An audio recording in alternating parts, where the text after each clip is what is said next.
मुनाफिकत के दौर में सच्ची दोस्ती वो कौन सी है जो किसी दुकान पर नहीं चलती। हमारे बाप दादा खुश नसीब थे जिन्हें सच्चे और हलाली दोस्तों का साथ मिला, लेकिन हमारी बदकिस्मती कि हमारी नौजवान नस्ल को दोस्त के रूप में दुश्मन और आस्तीन के सांप मिले। दोस्त का रूप धार कर दुश्मनी करने वालों को मशवरा है, दुश्मनी जम कर करो, लेकिन ये गुंजाइश रहे जब कभी हम दोस्त हो जाएं तो शर्मिंदा ना हो। जब मिलो किसी से तो जरा दूर की यारी रखना, जब मिलो किसी से तो जरा दूर की यारी रखना।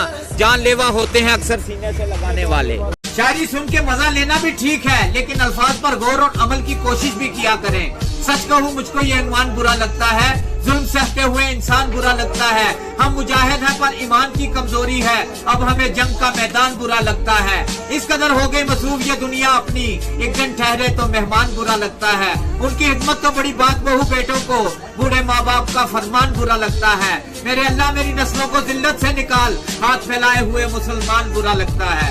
अस्सलाम वालेकुम।